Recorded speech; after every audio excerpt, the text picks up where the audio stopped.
हमने बड़े बड़े लोगों को देखा है और उन्हीं बड़े लोगों को घमंड करते देखा है और उन्हीं लोगों के घमंड को टूटते हुए भी आंखों से देखा।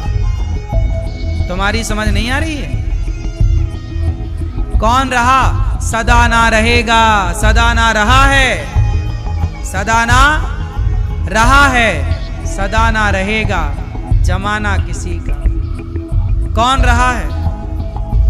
5 साल 10 साल का समय आता है लोगों का अच्छा, पूरी जिंदगी में 10-20 साल के लिए अच्छा टाइम पीरियड आता है, अच्छा समय आता है। उस अच्छे समय में 5 साल 10-20 साल का आया, ओ आदमी ऐसे चलता 10-20 साल का है भैया, अपनी औकात भूल गए। फटा जूता पहन के तुम ही चलते थे एक टाइम पे, फटे कपड़े पहन के तुम ही चलते थे। तुम्हारे ही घरों में कभी खप्पड़ हुआ करते थे, बारिश का पानी चूता था, टपकता था, भूल गए अपनी औकात। 4 पैसे मिल गए हैं तो घमंड समा नहीं रहा। इसलिए अपने पुराने वक्त याद करो, ज्यादा घमंड में ना रहा करो, अपनी औकात ना भूला करो, अपने बचपन की अपनी पुरानी तस्वीरें रख लिया करो। नया घर बनाने से पहले पुराने घर की फोटो रख लिया करो कि ये हमारा था, ऐसी थी, आज दे दिया विधाता ने, अच्छा है, भगवान करे आपको बहुत मिले, लेकिन घमंड नहीं। जितने बड़े बनो उतने झुको। आम का पेड़ जितने फलों से भरता है उसकी डालियां उतनी झुकती हैं। झुकता वही है जिसमें जान होती है, अकड़ खास मुर्दे की पहचान होती है। अकड़ो ना,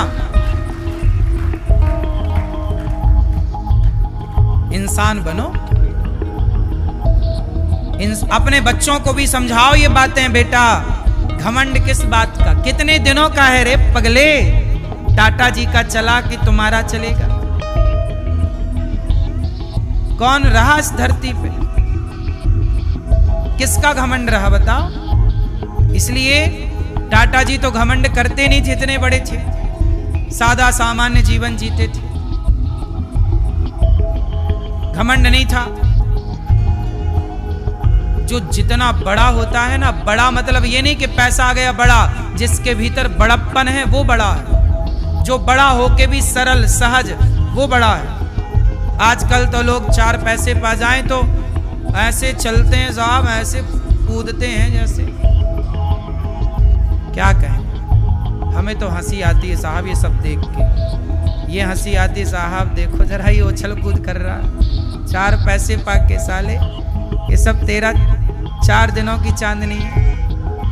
तुम्हारी ये दाढ़ी ना सफेद हो जाएगी एक दिन, तुम्हारी जवानी ढल जाएगी एक दिन। क्या रहा है? जवानी रही कि बुढ़ापा रहा कि लड़कपन रहा, कि ना तो बुरे दिन रहेंगे सदा, ना तो अच्छे दिन रहेंगे सदा। परिवर्तनशील है, आज अच्छा तो कल बुरा तो परसों, यही जीवन का हिसाब है। अच्छा बुरा, अच्छा हानि लाभ, हानि लाभ। क्यों मेरी माँ, आपकी जवानी कहाँ गई? आपकी जवानी आपके बच्चों ने ले ली। आपके बच्चे हो गए जवान, जैसे बच्चे हैं ऐसे कभी आप थे, तो आपकी जवानी चली गई आपके बच्चों में और आपको आ गया बुढ़ापा। फिर उनकी जवानी उनके बच्चों में चली जाएगी, उनका भी आ जाएगा बुढ़ापा। फिर उनकी जवानी उनके बच्चों में चली जाएगी, उनका भी यही तो प्रोसेस, खेल चल रहा है, अनादि टाइम से चल रहा है। काहे नहीं समझते छोटी छोटी बातें।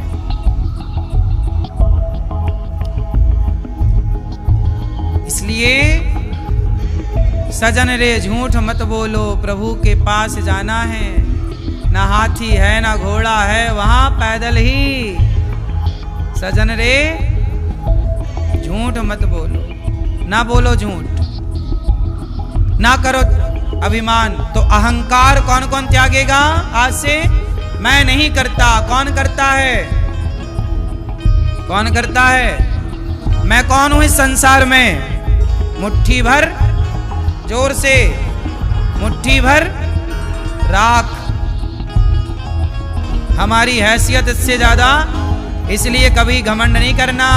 भगवान करे आप खूब पैसे वाले बने, पर जितना विधाता तुम्हें बड़ा बनाए उतना समाज में झुक करके रहो, सरल बन के रहो, सच्चे बन के रहो। यही सिखाओ अपने बच्चों को, अकड़ नहीं।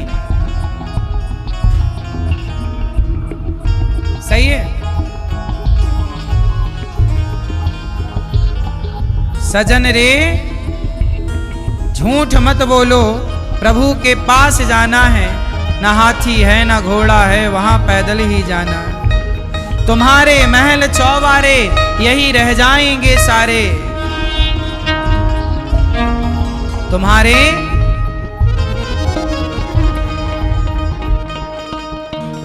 तुम्हारे महल चौबारे यहीं रह जाएंगे सारे।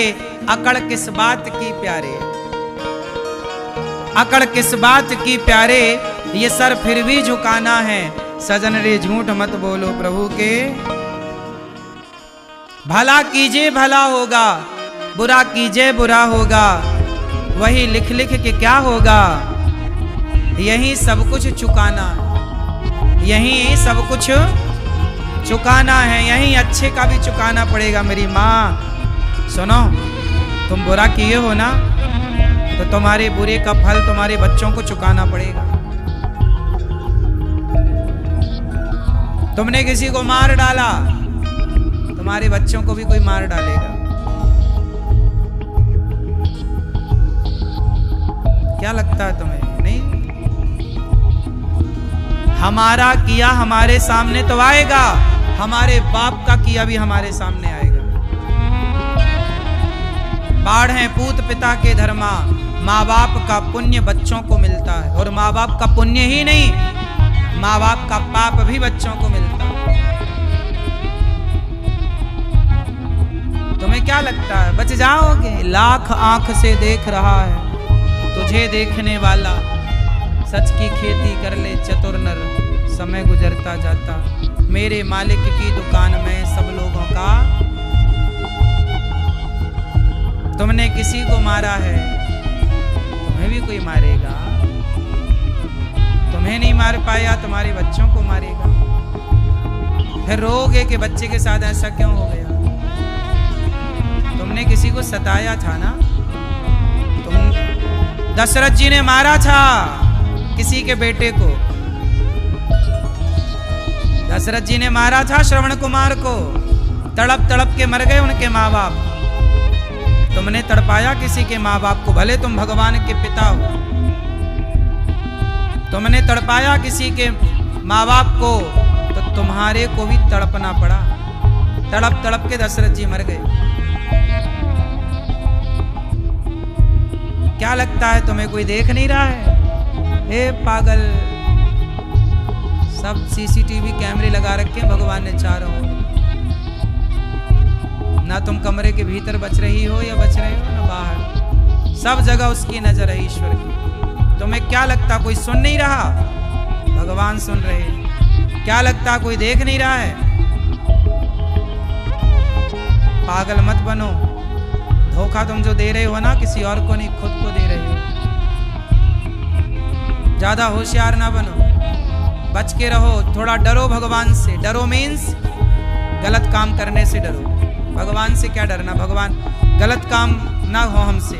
डर लगता है हमें गलत काम करने से, पाप करने से डर लगता है, क्योंकि कोई भले ना देख रहा हो, भगवान तो देख रहे हैं।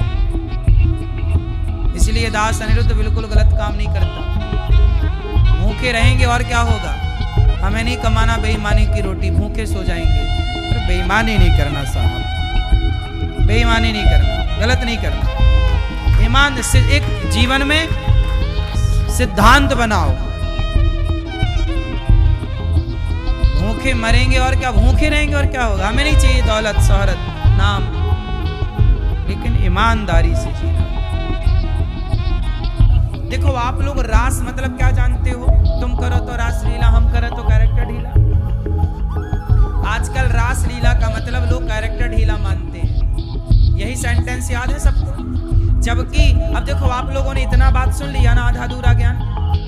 तुम करो तो रास लीला, हम करो तो कैरेक्टर ढीला, और आपको हंसी भी आ गई क्योंकि आपने रास लीला को कैरेक्टर ढीला से जोड़ा है। हम एक सवाल पूछ लूं आपसे, क्या श्री कृष्ण, क्या भगवान श्री कृष्ण का कैरेक्टर ढीला है? तो फिर रास लीला और कैरेक्टर ढीला, क्या ये दोनों बातें भगवान के लिए कही गई हैं? तो आप तो हंसे अभी ऐसे। मतलब बाजार में कोई भी सेंटेंस आए तो आप बोलने लग जाते हैं, आप ये नहीं देखते कि इसका अर्थ क्या है, ये सेंटेंस क्या कहना चाह रहा, ये भगवान पर लांछन लगा रहा है सेंटेंस, ये सेंटेंस भगवान के चरित्र पर क्या उठा रहा है, उंगली। भगवान श्री कृष्ण के चरित्र पर क्या उठा रहा है, बोलो। और सारे हिंदू लोग इस सेंटेंस को फॉरवर्ड करते हैं, हर जगह बोलचाल नुक्कड़ चौराहे में बैठेंगे, यार तुम करो तो रासलीला, हम करो तो कैरेक्टर ढीला। मतलब क्या श्री कृष्ण की रासलीला, जिस रासलीला में शंकर जी हाथ जोड़े खड़े हैं कि भोलेनाथ हाथ जोड़ के आए, हे प्रभु हमें रास में सम्मिलित कर लो, वो शंकर जी, वो भगवान शंकर जिन्होंने तीसरे नेत्र से कामदेव को जलाया, जब शंकर जी कामदेव को जला चुके हैं, यदि रासलीला में कैरेक्टर ढीला होता तो उस रासलीला में शंकर जी क्यों आए थे, क्या करने आए थे? बोलो। आप लोग समझते नहीं, बस आपको तो सब चीजें आके पोस्ट करनी है, बोलना है। इसलिए कहते हैं बोला करो तो शब्दों को पहले विवेक की तराजू में तौला करो कि बोल क्या रहे। ऐसा थोड़ी कि कुछ भी बोल दिया, ऐसा थोड़ी कि भगवान ने मुंह दिया तो कुछ भी बोल दिया, नहीं। इसलिए कहते हैं शब्द संभाले के बोलिए, शब्द के हाथे न पाओ, एक शब्द औषधि करे, एक शब्द करे घाव। रास लीला मतलब कैरेक्टर ढीला नहीं, रास लीला मतलब मिलन। किसका मिलन? जीवात्मा का परमात्मा से। जब भगवान रास रचाते हैं तो भगवान का उस रास लीला में क्या हुआ? भगवान ने गोपियों को बुलाया, किसका आश्रय लेकर? भगवान पिता रात्रि शरदोत्फुल्ल मल्लिका वीक्षरन्तु मनश्चक्रे योग माया मुपाश्रिता। योग माया कौन है? साक्षात श्री राधा रानी का आश्रय लेकर भगवान जब कोई भी कार्य करते हैं तो बिना राधा रानी के नहीं करते।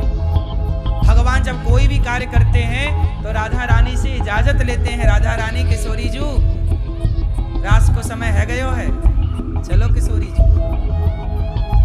राधा रानी की आज्ञा लेते हैं श्री कृष्ण और उस आज्ञा का पालन करते हैं। और रास जब हुआ तो रास का मतलब क्या है?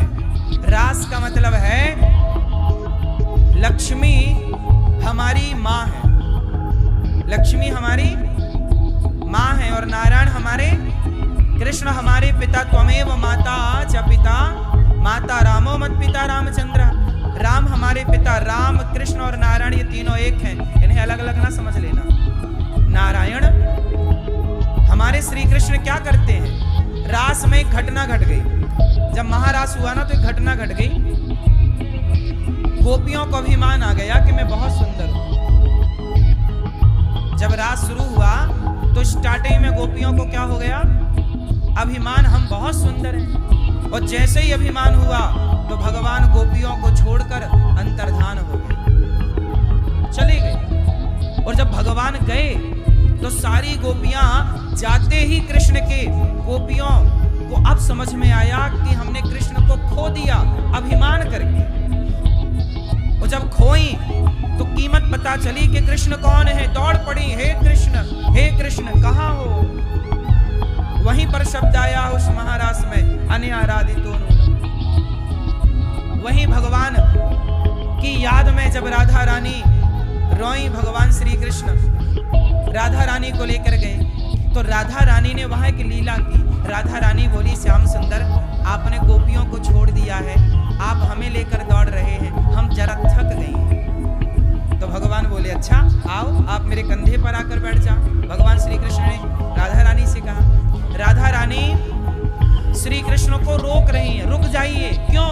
क्योंकि राधा रानी माँ है और माँ चाहती है। ये बताओ, जब बाप गुस्सा करता है, कभी तुम्हारा पिता तुम्हें डांटता है? जब तुम्हारा बाप तुम पे गुस्सा करता है तो बीच बचाव कौन करता है? बोलो, माँ ही बाप के पिता के क्रोध से बच्चे को बचाती है और माँ ही पिता को समझाती है कि बच्चा है, कोई बात नहीं, गलती कर दिया, अब नहीं करेगा। आया ना? ऐसे ही जब हम घमंड करते हैं ना और भगवान से हम घमंड करके दूर हो जाते हैं, जैसे गोपियां कृष्ण से दूर हो गईं, तो अब राधा रानी कहती हैं कि हे प्रभु, ये गोपियां हैं आपकी हैं, बड़ा भजन किया है, बड़ा जप किया है, बड़ा तप किया है, इतने से घमंड के कारण प्रभु इन्हें छोड़िए मत। तब राधा रानी बोली कि अच्छा मैं भी थक गई हूँ, क्योंकि जब राधा रुकेंगी तो कृष्ण को रुकना पड़ेगा।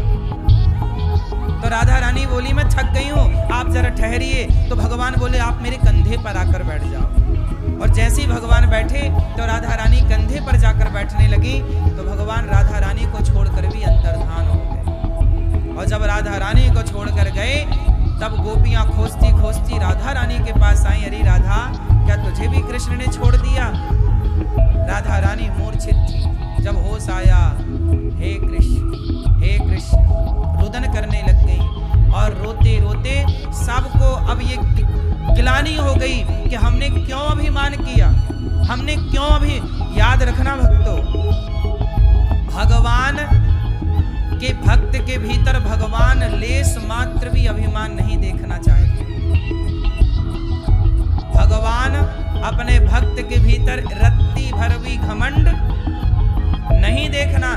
जब तक आपके भीतर घमंड होगा तब तक भगवान का साक्षात्कार नहीं हो सकता, अनुभूति नहीं हो सकती, अनुभव नहीं हो सकता। जब अभिमान समाप्त होगा तभी आपको अनुभव होगा। लाख प्रयास कर लो, तुम्हें अनुभव हो जाए तो बताना। इस घमंड को मिटाइए। और जब गोपियों का घमंड मिटा और जब गोपियों ने कहा तब कथामृतम तप्त जीवनम, हे प्रभु अब हम मर जाएंगे। तो बोले मर जाओ, कैसे मरें? कथा के अमृत को हमने पी जो रखा, हम नहीं मर सकती। श्याम सुंदर, हे गोविंद, हे मनमोहन, हमें ना छोड़िए, हमें छोड़कर ना जाइए, हम मर जाएंगी। गोपियां बोली कि प्रभु मैं मर जाऊंगी। भगवान बोले मर जाओ तो मर जाओ, लेकिन अभी तक मरी क्यों नहीं? जब कहा आपने कि मैं मर जाऊंगी तो मरी क्यों नहीं? गोपियां बोली तब कथामृतम तप्त जीवनम, हमने आपकी कथा के अमृत का पान कर रखा है प्रभु, कैसे भला मरें ये तो बताओ। आपको मारना था तो आपने हमें बचाया क्यों? बोले किससे? विष जलापयात व्याल राक्षसात, आपने इतने बड़े बड़े राक्षसों से हमें बचाया, काली अनांग के विष से बचाया। मर जाने दिया होता, आपको हमारी चिंता नहीं है तो मर जाने देते। देखो भगवान कितना प्रेम करते हैं, हर संकट से गोपियों को बचाए। भगवान ने भक्तों के लिए पहाड़ उठाया, एक उंगली से पहाड़ उठा लिया, लेकिन जब घमंड आया तो छोड़कर चले गए। भगवान कहते हैं मैं तुम्हारे लिए पहाड़ उठाऊंगा, मैं तुम्हारे लिए हर कष्ट से तुम्हारे को बचाऊंगा, लेकिन तुम्हारे अहंकार को मैं बर्दाश्त नहीं करूंगा, मैं तुम्हारे घमंड को स्वीकार नहीं करूंगा। जब गोपियों ने कहा प्रणत देहिनाम पाप कर्षणम, हे प्रभु तुम्हारे चरण कमल शरणागत प्राणियों के सारे पापों को नष्ट कर देने वाले, क्या हमारे पाप नष्ट नहीं हो रहे? माना कि हम पापी हैं, आपको घमंड करके आपको भूल गए, तो प्रभु आपके दर्शन तो पापों को नाश करने वाले हैं, क्या हम इतने बड़े पापी हैं कि आप हमारे पाप को नष्ट नहीं कर पा रहे? जब गोपियों ने आर्त भाव से कहा कि अब हम मर जाएंगे, यत्ते सुजात चरणाम्बुरुहम स्तनेषु भीताः शनैः प्रियदधि महि कर्कशेषु तेनाटवीमटसि तद्व्यजते न किंस्वित् कूर्पादिभिर्भ्रमति धीर् भवदायुषां नः इति गोप्यः प्रगायन्त्यः प्रलपन्त्यश्च चित्रधा रुरुदोषस्वरं राजन् कृष्ण दर्शन लालसा। जब कृष्ण के दर्शन की लालसा लेकर गोपियां रोईं, तब भगवान दासा माविर्भोच्छौरि स्मयमान मुखाम्बुजा पीतांबर धरस्त्रगवीर साक्षान मनमथा प्रकट हो गए। अब मैं आपको बात समझाऊं कि राधा रानी जो है करती क्या है। जो व्यक्ति भगवान से दूर हो चुका है घमंड के कारण, अज्ञान के कारण, पाप के कारण, राधा रानी उनके पापों पर, उनके अज्ञान पर, उनके घमंड पर पर्दा डालकर कहती हैं प्रभु अब ये जैसा है इसे स्वीकार कर लो। तो राधा रानी उठा के जैसे माँ उठा के बच्चे को और बाप की गोद में दे देती है, ऐसे राधा रानी हम जैसे पतितों को उठाकर भगवान की गोद में दे देती हैं। इसी जीवात्मा से परमात्मा का मिलन कराने की लीला को रास लीला कहते हैं। यही है रास, यही है महारास। लेकिन उस महारास को आज की इस पापी दुनिया ने कैरेक्टर ढीला से जोड़ दिया। इतनी सरलता से आपने सब कुछ खत्म कर दिया, बिना जाने कृष्ण की लीला को, बिना उस भाव में गए और आपने रास लीला मतलब कैरेक्टर ढीला ढीला चिल्ला रहे हैं। अरे कृष्ण कौन है? यत्र योगेश्वरः कृष्णो यत्र पार्थो धनुर्धरा। कृष्ण कौन है? साक्षात नारायण है। नारायण कौन है? नारायण वो है जो करोड़ों कामदेव को रोज पैदा कर सकते हैं और करोड़ों कामदेव को रोज नष्ट कर सकते हैं। शंकर जी ने तो एक कामदेव को जलाया, भगवान नारायण तो करोड़ों कामदेव चुटकी बजाएं तो पैदा हो जाएं कामदेव। वो चुटकी बजाएं तो जिनके संकल्प मात्र से सृजन हो जाए और संहार हो जाए, वो भगवान श्री कृष्ण क्या काम के वशीभूत होंगे? क्या काम उनका बिगाड़ेगा? कामदेव, बताओ भगवान श्री कृष्ण के पहले पुत्र का नाम क्या है? प्रद्युम्न। क्या नाम है? प्रद्युम्न कौन है? शंकर जी ने जिन कामदेव को जलाया तो कामदेव जले तो रति रोने लग गई। रति मतलब कामदेव की धर्म पत्नी। हे भोलेनाथ, आप तो मेरा सुहाग उजाड़ दिए, अब तो मैं विधवा हो गई, मेरा पति कहाँ है? तू विधवा ना हुई, चिंता ना कर। रति, शंकर जी ने कहा रति तुम विधवा नहीं हुई हो, तुम्हारे पति को मैंने जला दिया है, ये बात सत्य है, लेकिन तुम्हारा पति द्वापर युग में कृष्ण के पुत्र के रूप में प्रकट होगा, तब तुम्हें प्राप्त होगा तुम्हारा पति। तो कामदेव तो भगवान कृष्ण के पुत्र हैं, काम के बाप हैं भगवान श्री कृष्ण। काम उनका क्या बिगाड़ेगा? प्रद्युम्न जी कौन है? कामदेव। कामदेव ही ना प्रकट हुए प्रद्युम्न जी के रूप में, तो काम के बाप हैं कृष्ण। फिर उन कृष्ण को लोगों ने कह दिया कि तुम चरित्र कैरेक्टर ढीला और लीला और क्या क्या नहीं बोलते, इसलिए आप सनातनी हो, आप हिंदू हो, कम से कम इतना तो जान लो कि भगवान किसे कहते हैं। तुम नहीं जान पाए कृष्ण को, इसलिए तुमने कैरेक्टर ढीला चिल्लाने लगे। काश जितना समय तुमने मूवी बॉलीवुड को दिया है, इतना समय अपने धर्म को दिया होता तो आज भारत की संस्कृति और संस्कार कुछ और होते। जब आप 40 साल के हो जाते हैं ना, तब आपको लगने लगता है, आपको अंदर से समझ आने लगता है कि अब मैं बूढ़ी होने लग गई या बूढ़ा होने लग गया, थकावट होने। अब आपको अंदर ना आ गया कि अब आपका शरीर धीरे धीरे बुढ़ापे की ओर, 40 के बाद आपको फील होने लगता है, लेकिन उसके बाद फिर आप नया रास्ता अपनाते हैं। नहीं, महंगी महंगी क्रीमें खरीद के लाते हैं, YouTube पे सर्च करते हैं कि जवान कैसे दिखें, उसके लिए कौन सा सिरप पिए, कौन सा टॉनिक लें, कौन सा हम विटामिन लें। फिर आपके खर्चे व्यर्थ में आपको जवान दिखने के लिए खर्च होने लगते हैं। खर्चे, पैसे कहाँ खर्च हो रहे हैं? इस बात के लिए कि आप जवान दिखें। आप बूढ़ा नहीं होना चाहते। बूढ़ी बूढ़ी मैयाएं, 80-70 साल की मैयाएं पाउडर लगा रही हैं।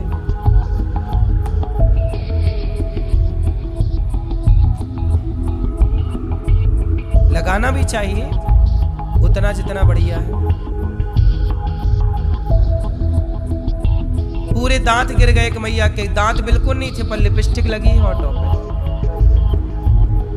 अब सोचो कैसी मैया दिख रही होगी, वो जो दांत एक भी नहीं बचे, पर लिपस्टिक लगाने का शौक 80 साल में भी है। अब बताओ, ये जरूरत है कि इच्छाएं हैं? इन्हीं इच्छाओं की पूर्ति में व्यक्ति मरता है। सोचो, इमेजिन करो कि आपके अंदर कोई इच्छा ना हो। जरा सपोज इमेजिन करो, ऐसा भाव बनाओ कि आपकी कोई इच्छा नहीं है। जो मिल चुका है मैं उसमें संतुष्ट हूं, और मुझे जो मिला है वो औरों की अपेक्षा बहुत मिला है, औरों की अपेक्षा ज्यादा है। लोग तो बेचारे फुटपाथ पर सो रहे हैं, फटे फटे कपड़े पहन रहे हैं, सर्दी पर कंबल नहीं होते लोगों के पास, गर्मी पे पंखा नहीं होता, एक फैन नहीं होता लोगों के पास, एक पंखा, एसी की तो छोड़ दो, फिर भी ना गुजारा हो रहा है। इच्छाएं ना हो तो जीवन में कितना सुकून है, कितना सुख है। शबरी के अंदर क्या इच्छाएं थी, वो भी तुम्हारी तरह इच्छाओं के पीछे भागती तो क्या शबरी को राम मिलते? इच्छाएं आपको मुद्दे से भटका देती, इच्छाएं आपको मुद्दे से भटका देती हैं।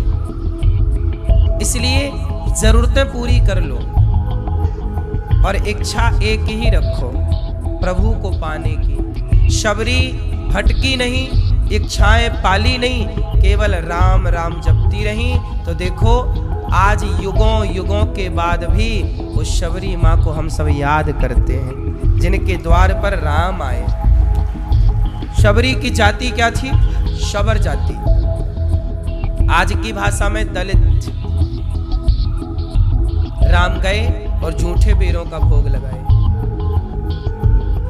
ये कथाएं ये मैसेज देती हैं कि आप जीवन में सुख चाहते हैं तो अपनी इच्छाओं को कंट्रोल, हम तो कहते हैं जीरो कर दीजिए, कोई इच्छा नहीं। बात सही है? जब तक इच्छाएं रहेंगी तब तक परेशानियां हैं। इच्छाएं ही नहीं है, परेशानी ही नहीं। फिर क्या होगा? जो व्यक्ति परेशान है वो कितने साल जिएगा, और जो व्यक्ति परेशान नहीं है वो कितने साल जिएगा? बताओ, उम्र किसकी ज्यादा होती है? जिसके अंदर कोई टेंशन ना हो, चिंता ना हो, तनाव ना हो, वो स्वस्थ रहेगा जब तक जिएगा। और टेंशन चिंता में आदमी जल्दी हार्ट अटैक आता। इसलिए सब तरह से आपकी भलाई इसमें है कि आप अपनी इच्छाओं को कम करें। शबरी की तरह कोई इच्छा नहीं, घास की झोपड़ी है, जंगल के कंदमूल फल मिल जाते हैं, बस